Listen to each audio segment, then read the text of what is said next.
Hi there, my name is Wonder, and I wanted to talk to you today about dealing with depression.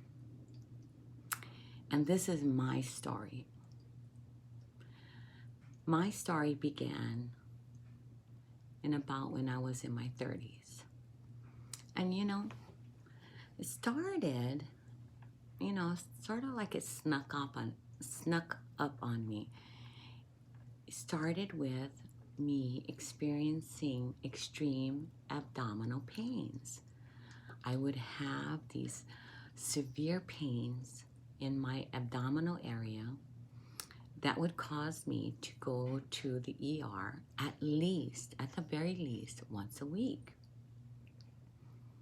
When I would get there, they would process me like all the other patients, run their tests, and they would not find any physical reason why I was experiencing these severe abdominal pains.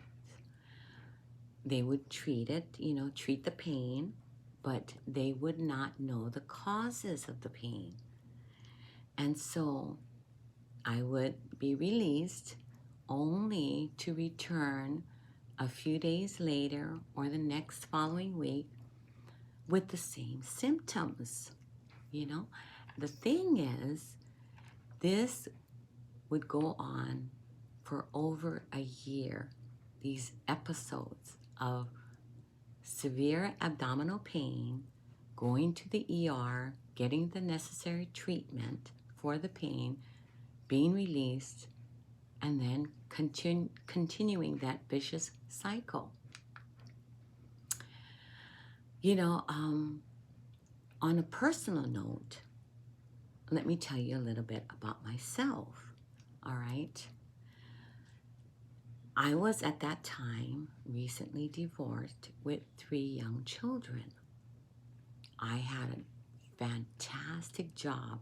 I was working for the court system. I'd been working for the court system for a number of years. I loved what I was doing. Liked the people that I was working with. I had bought my own home after my divorce. I had a great income coming in, it's independent. I had decided, after my divorce to start going back to college and finishing up my education. So really, aside from the fact that I was a single parent, which, in itself has its very, pluses, and that I was divorced, I thought I was, back on track in terms of a different path that I was taking. And the thing is,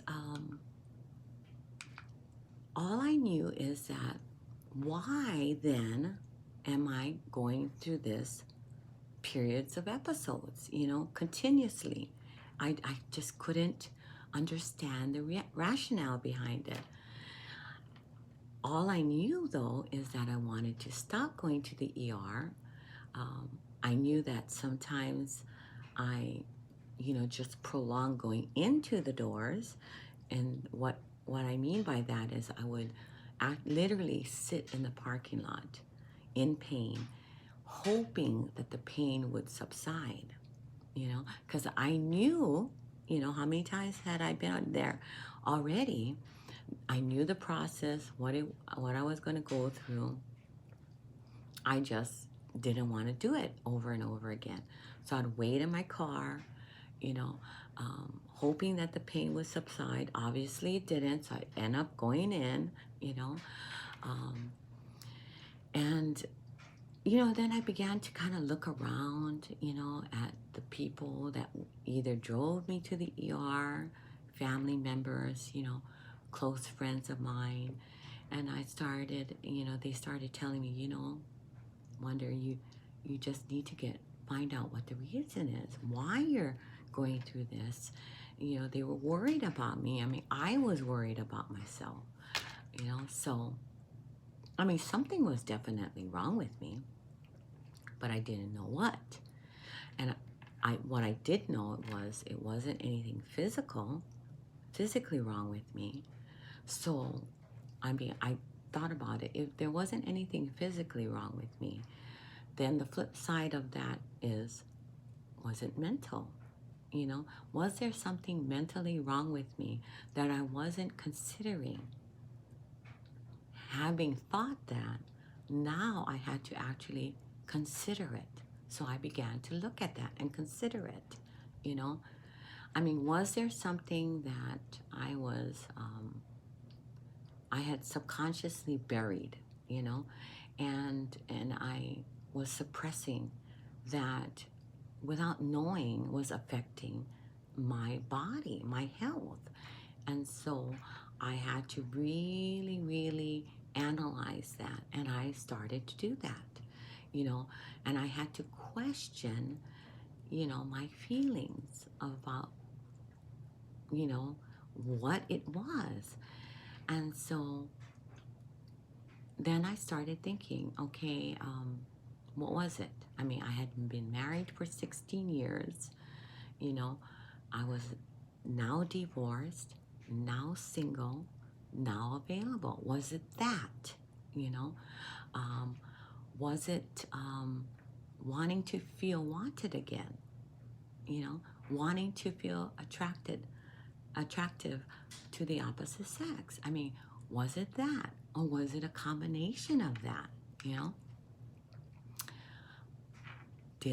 Was I worried about finding a partner that could meet my needs, you know? Was I going to find a partner that would love and accept not only me, but my children? Because now at this point, it wasn't all about me. It was, in fact, about my children. Where would I find this particular person? What would it be at work? Would it be at the grocery store? Would it be at the bar? You know, would it be through friends? You know, uh, you know, where? And when I found that person, would my children gravitate towards that person? Would they embrace that person? You know, these are all things that I had to consider now, you know, in this time of my life, you know.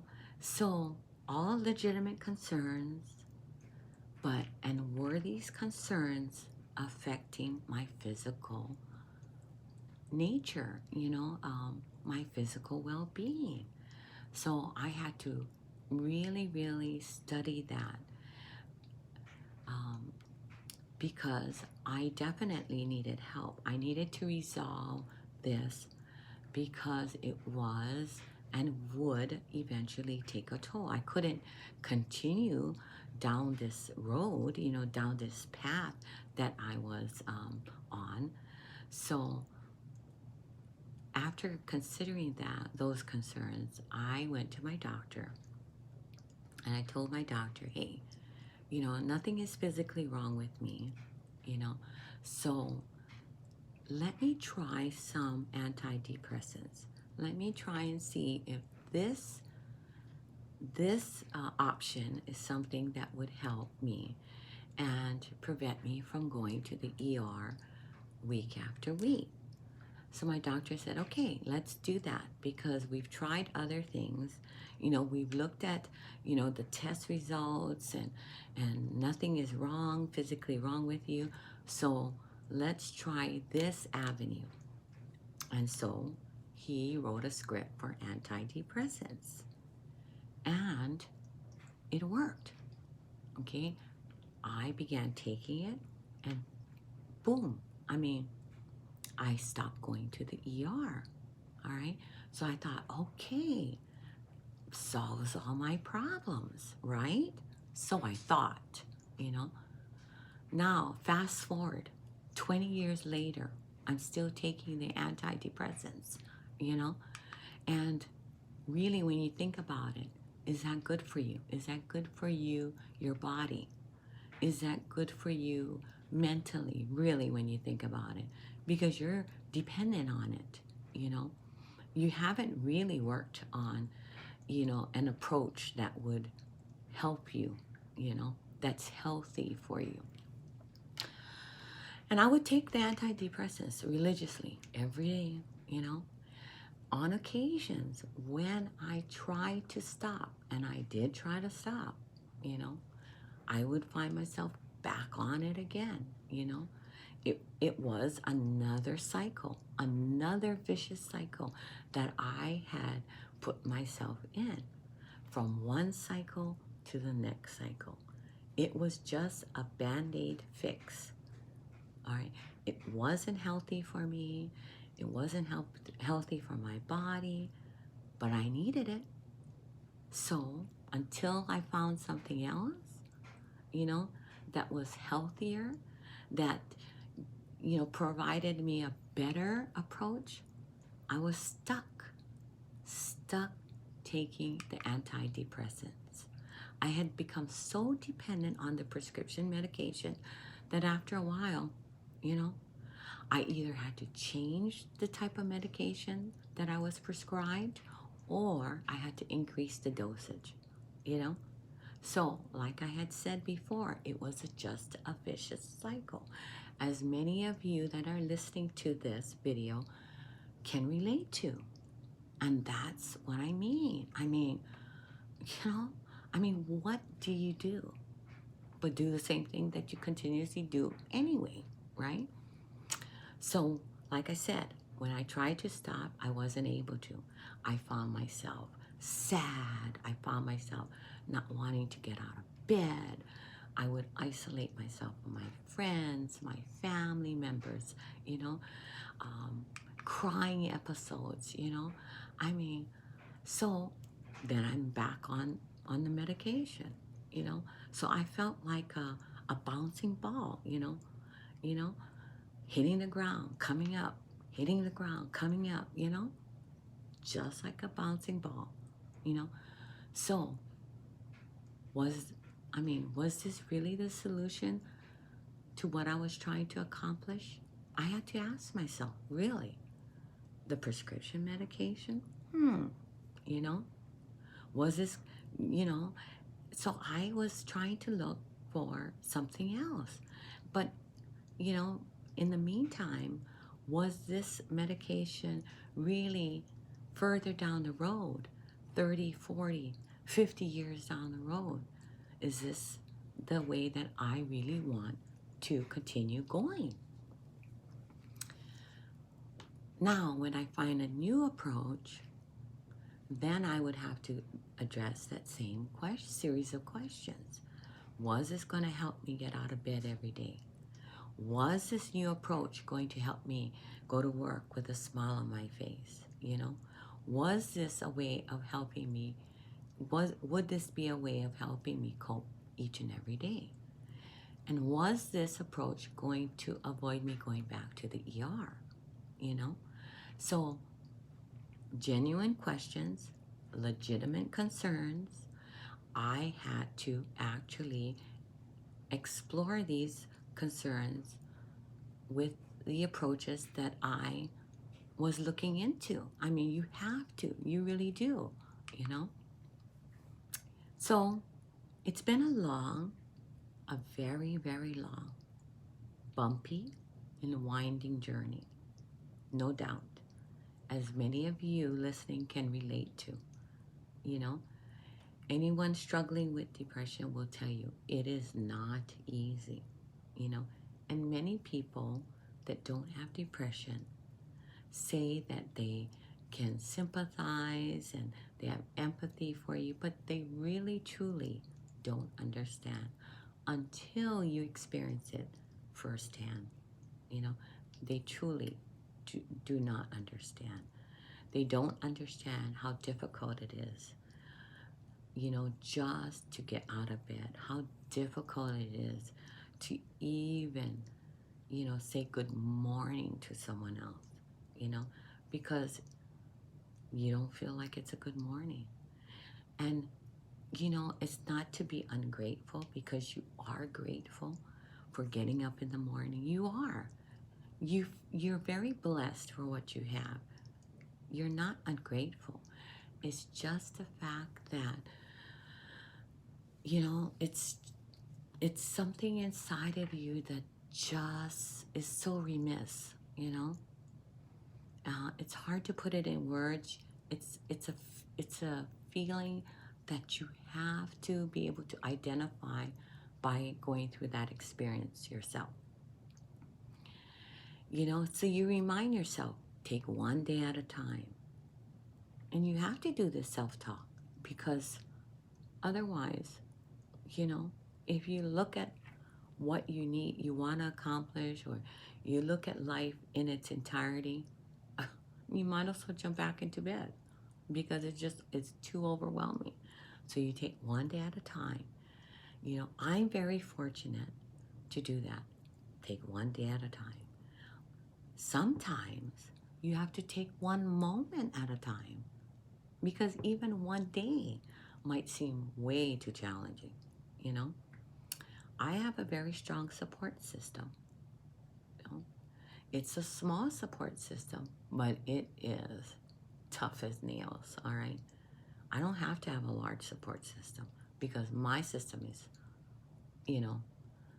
strong as steel. Some people need a larger support system. Whatever you need, you know, get that resources, because everyone's makeup is different. What works for one person may not be as suitable for another person, and it's okay. It's not a one size fits all, okay? By no means. And just as important, if not most important, this new approach that I have been exposed to and have embraced with open arms, wonderful. I mean, it is the best approach system. I do it religiously each and every day, every morning and throughout the day, um, at night I use it whenever I need that extra, boost, that extra support. I use this approach, and it has one. I'm not on any antidepressant medication at all, Um, I am healthier both mentally and physically because of it,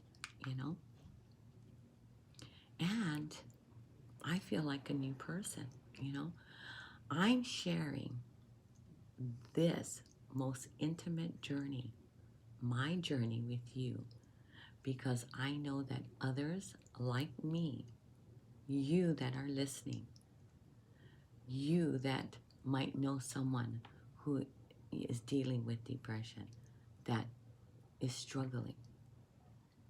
And for that reason, I chose to share my story, very intimate, and something that normally I would not share, because I feel it's very private. But by keeping it private, I can't help others, that are in the same situation, that feel the same way.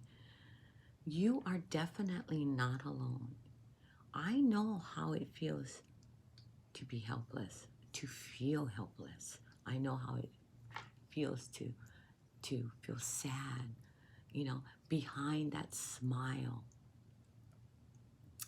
I've gone through years of smiling, being cheerful on the outside, and feeling like shit on the inside, mentally, And I'm telling you, I don't feel that way any longer.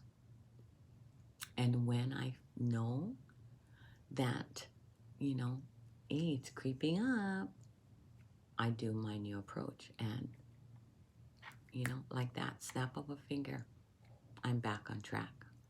So, let me remind you again, there's just a single digit number of people that knows what I have struggled with. these number of years. I know now more people will know about it, but hey, so be it. Because if I can help someone else dealing with depression, you know, I'm all in. I am totally in. So I choose to share my journey in hopes that by sharing my journey, it will help others. This new approach has worked for me, and to this day and every day, this new approach works for me. On the days when I feel that it might be more challenging, this approach is what I do. It is safe, it's healthier for you. You can't get addicted to it, and it doesn't have any side effects like those prescription drugs does. All right? I'm able to function. I'm able to do what I need to do. I'm able to feel so much better inside behind that smile. So that's what's behind that smile is justified with what you see out there, you know? It's not, this is not a mask, you know? I feel fantastic, you know? And I'm able to become who I know I can become and feel great. I am truly at a better place. So let me ask you this. What are you afraid of? Are you afraid of feeling better? Think about it. Aren't you exhausted of being sad? Don't you want to feel happy? And I know it's an emotion. Happiness is an emotion. But you deserve to be happy. You deserve to actually smile and genuinely be that smile. So, please be a part of my journey, and together, this is just the beginning. Thank you for listening, and I'll be looking forward to hearing from you soon. Thank you, and have a happy and wonderful day. Bye-bye.